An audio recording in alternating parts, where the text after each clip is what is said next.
आज के हमारी इस वीडियो का topic why don't we get electrical shock from DC current, मतलब कि हमें डीसी करंट से बिजली का झटका क्यों नहीं लगता है। थोड़ा सा आज का हमारा यह टॉपिक काफी ज्यादा इंपॉर्टेंट होने वाला है, क्योंकि कई लोगों के मन में इलेक्ट्रिकल शॉक से जुड़े हुए कई सारे क्वेश्चन रहते हैं। इसमें सबसे पहला जो क्वेश्चन है वो है कि जब भी हम कभी भी बैटरी के प्लस टर्मिनल और नेगेटिव टर्मिनल इन दोनों को साथ में टच कर लेते हैं तो भी हमें बिजली का झटका नहीं लगता है, चाहे हम हमारे घर में लगी इन्वर्टर 150 एच की बैटरी को भी छू ले। और सेकंड क्वेश्चन कि आखिर इलेक्ट्रिकल शॉक हमें कब लगता है, इसके पीछे क्या कंडीशन होती है कि हमें इलेक्ट्रिकल शॉक लगेगा। तो दोस्तों इन सभी क्वेश्चन के जवाब आपको आज के छोटे से वीडियो के अंदर मिल जाएंगे, तो हम वीडियो को स्टार्ट कर लेते हैं। तो दोस्तों वीडियो के स्टार्टिंग में सबसे पहली चीज तो आपको यह बताना चाहिए कि आखिर हमें इलेक्ट्रिकल शॉक कब लगता है। और जब भी हम इसकी बात करते हैं तो सबसे पहला क्वेश्चन यही रहता है कि आखिर हमें करंट से इलेक्ट्रिकल शॉक लगता है या फिर वोल्टेज से इलेक्ट्रिकल शॉक लगता है। तो दोस्तों इसके ऊपर मैंने ऑलरेडी डिटेल वीडियो बना रखा है कि आखिर करंट ज्यादा डेंजर होता है या फिर वोल्टेज ज्यादा डेंजर होता है। अभी के लिए दोस्तों अगर मैं आपको इसका क्लियर आंसर बताऊं तो हमें जो इलेक्ट्रिकल शॉक लगता है वह हमें करंट से लगता है। अब दोस्तों इस चीज को जानने के बाद में आपके मन में अगला सवाल यह आना चाहिए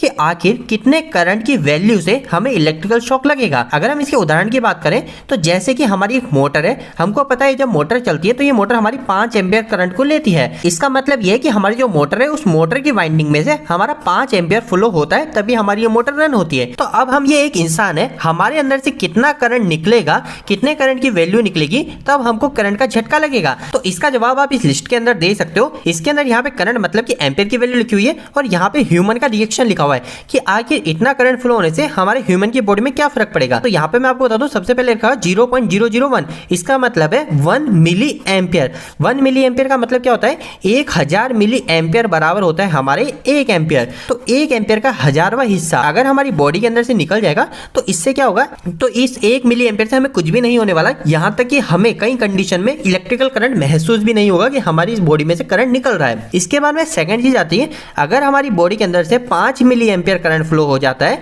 तो इससे क्या होता है, इससे हमें दोस्तों हल्का सा स्लाइटली इलेक्ट्रिकल शॉक लग सकता है, लेकिन ये बिल्कुल भी आपके लिए पेनफुल नहीं होगा। मतलब कि आपको कोई झटका नहीं लगेगा, बस आपको पता चलेगा, महसूस जैसा रहेगा, मतलब कि हमको कहीं पे कुछ शॉक जैसा हो रहा है, लेकिन ये बिल्कुल भी पेनफुल नहीं होता है। इसके बाद में तीसरी चीज लिखी हुई है, ये वुमेन के लिए लिखी हुई है कि अगर वुमेन की बॉडी में से 6 मिली एम्पियर से लेकर 25 मिली एम्पियर तक अगर करंट निकलता है और इतनी ही करंट की वैल्यू में वह अपने मसल का कंट्रोल भी लॉस्ट कर सकती है। और वहीं अगर हम मैन की बॉडी की बात करें, पुरुष की बॉडी की बात करें, तो यहाँ पे आ जाता है 9 मिली एम्पियर से लेके 30 मिली एम्पियर तक जब हमारी बॉडी में से करंट निकलेगा तो यह जो करंट है, यह करंट हमारे लिए थोड़ा बहुत पेनफुल हो सकता है। दोस्तों यह सब तो लिस्ट है, इस लिस्ट को आप भी पढ़ सकते हैं। अभी हम डायरेक्ट क्वेश्चन के ऊपर आएंगे कि आखिरकार हमें डीसी करंट से इलेक्ट्रिकल शॉक क्यों नहीं लगता है। तो इसका जवाब पता करने के लिए हम डायरेक्ट एक उदाहरण ले लेते हैं। हम मान लेते हैं कि हमारे पास में ये 12 वोल्ट की बैटरी है, अधिकतर केस में हमारे पास 12 वोल्ट की ही बैटरी होती है, और सेकंड केस में हम एक और उदाहरण मान लेंगे कि हमारे पास में 24 वोल्ट की बैटरी है। अब दोस्तों सबसे पहले हम 12 वोल्ट की बात करें तो यह एक ह्यूमन है, ये ह्यूमन जाता है और अपना एक हाथ को इस 12 वोल्ट के प्लस पे लगा देता है और दूसरे हाथ को 12 वोल्ट के नेगेटिव पे लगा देता है। तो अब इसको इलेक्ट्रिकल शॉक क्यों नहीं लग रहा, तो इसको पता करने के लिए हमको सबसे पहले यह पता होना चाहिए कि आखिर इस ह्यूमन की बॉडी में से कितने करंट की वैल्यू फ्लो हो रही है।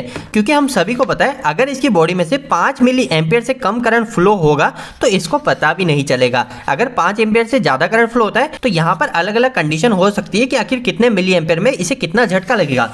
अब हमारे सामने अगला सवाल यह आता है कि हम कैसे पता करेंगे कि इसकी बॉडी में से कितना करंट फ्लो हो रहा है। तो इसको पता करना काफी ज्यादा आसान है, इसको हम ओम्स लॉ के फॉर्मूले से पता कर सकते हैं। हमको क्या पता करना है, करंट की वैल्यू पता करनी है कि आखिर कितना करंट फ्लो हो रहा है। तो इसका जो फॉर्मूला होता है वो होता है वोल्टेज डिवाइड बाय रेजिस्टेंस, मतलब कि हमारे पास में वोल्टेज कितना है उसके अंदर हमको रेजिस्टेंस का भाग लगा देना है। तो अभी हम सभी को पता है हमारे पास में 12 वोल्ट की बैटरी है, तो हम क्या करेंगे, ऊपर 12 लिखेंगे और नीचे डिवाइड करेंगे रेजिस्टेंस से। तो अब अगली चीज हमें रेजिस्टेंस लिखनी है, तो रेजिस्टेंस हम किसका लिखेंगे, तो रेजिस्टेंस लिखेंगे जिसके अंदर से करंट फ्लो हो रहा है हमारी बॉडी के अंदर से, तो हमको हमारा रेजिस्टेंस लिखना है। तो अब ह्यूमन की बॉडी का रेजिस्टेंस कितना होता है, तो इसके ऊपर भी हमारी पूरी रिसर्च हो रखी है।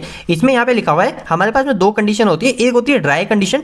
ड्राई कंडीशन का मतलब अभी जैसे मेरा हाथ पूरा सूखा है, ये भी पूरी ड्राई नहीं है, इसमें हल्का फुल्का मॉइस्चर है मेरे हाथ में। एक होती है हमारी वेट कंडीशन, जिसके अंदर हमारा हाथ जो है वो पूरी तरीके से भीगा हुआ है। तो 2 तरह की कंडीशन होती है, इसके अंदर हमारा जो बॉडी का रेजिस्टेंस है वो पूरी तरीके से बदल जाता है। जैसे कि आप देख सकते हो, अगर हमने कहीं पे फिंगर को टच किया है, जैसे कि मान लीजिए ये हमारी एक बैटरी है, इस बैटरी के पॉजिटिव पे मैंने एक फिंगर लगाई है है और दूसरे हाथ की फिंगर मैंने नेगेटिव पे लगाई, तो इसका जो रेजिस्टेंस आएगा ना दोस्तों, वो हमारी फिंगर का रेजिस्टेंस 40,000 ओम से लेके 10 लाख ओम तक हो सकता है। और वहीं अगर मेरा हाथ गीला होगा तो इसके अंदर जो वैल्यू वो कितनी घट जाती है, वो हो जाती है 4000 ओम से लेके 15,000 ओम तक। तो अभी के केस में हम यहीं से एक रेजिस्टेंस की वैल्यू उठा लेते हैं हमारी बॉडी की। तो अभी हम उठा लेते हैं, हम फिंगर टच नहीं कर रहे, हम डायरेक्ट हमारे हैंड को टच कर रहे हैं। मतलब कि मैं मेरे को हाथ से उसको पकड़ लेता हूँ, होल्डिंग कर लेता हूँ प्लस वाले टर्मिनल को और नेगेटिव वाले टर्मिनल को दूसरे हाथ से। तो यहाँ पर जो मेरी बॉडी का रेजिस्टेंस आएगा वो आएगा 15,000 से लेके 50,000 ओम तक। तो अभी के केस में मैं यहाँ पे सबसे कम वैल्यू ले लेता हूँ जो कि 15,000 ओम है। मैं क्या करता हूँ, जो 12 वोल्टेज है इसके अंदर भाग लगा देता हूँ 15,000 का, और इसको भाग करने से मुझे पता चल जाएगा कि आखिर मेरी बॉडी के अंदर से कितना करंट फ्लो हो रहा है। तो अभी मेरे को करना है 12 भाजक 15,000,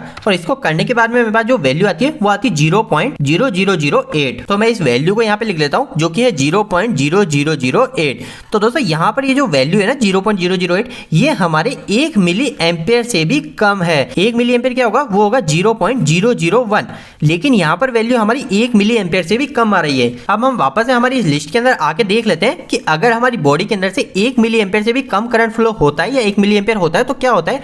तो इसका मतलब है कि इसमें हमारी कुछ भी नहीं होता है, इस समय हमें करंट की वैल्यू महसूस भी नहीं होगी। हमें करंट की वैल्यू कहां से महसूस होती है थोड़ी थोड़ी, वो होती है हमें 5 मिली एम्पेयर से। 5 मिली एम्पेयर भी हमें शॉक नहीं लगता है, ये हमारे लिए कोई पेनफुल नहीं होता है, लेकिन हम महसूस कर सकते हैं। तो दोस्तों अभी तो हमारे पास में 1 मिली एम्पेयर से भी कम की वैल्यू है। नेक्स्ट हम दूसरा उदाहरण मान लेते हैं कि अब हमारे पास में 12 वोल्ट की बैटरी नहीं है, अभी हमारे पास 24 वोल्ट की बैटरी है। तो अब हमको क्या करना पड़ेगा, वही सिंपल सा फॉर्मूला है। हम क्या करेंगे, वोल्टेज डिवाइड बाय रेजिस्टेंस। तो वोल्टेज अब है हमारे पास 24 वोल्टेज और हमको भाग लगाना है 15,000 का। तो अब मैं इन दोनों को भाग लगाऊंगा तो मेरे पास जो वैल्यू आएगी वो वैल्यू जस्ट डबल आ जाएगी, तो 0.0016। तो यहाँ पर जो दोस्तों मेरे पास वैल्यू आई वो आई मेरे पास 1 मिली एम्पेयर। तो इसका मतलब ये है कि 24 वोल्ट की बैटरी को भी अगर मैं छूता हूँ, पूरे हाथ से पकड़ता हूँ उसके टर्मिनल को, तो भी मेरी बॉडी के अंदर से 1 मिली एम्पेयर ही करंट फ्लो हो रहा है। और अभी हम सबने यह भी देख लिया कि 1 मिली एम्पेयर जो करंट होता है वो 1 मिली एम्पेयर करंट हमें महसूस भी नहीं होता है। तो इसी कारण से जब भी हम बैटरी के टर्मिनल को टच करते हैं तो हमें कोई भी इलेक्ट्रिकल शॉक नहीं लगता है। लेकिन दोस्तों यहीं पे अगर हमारी जो बैटरी है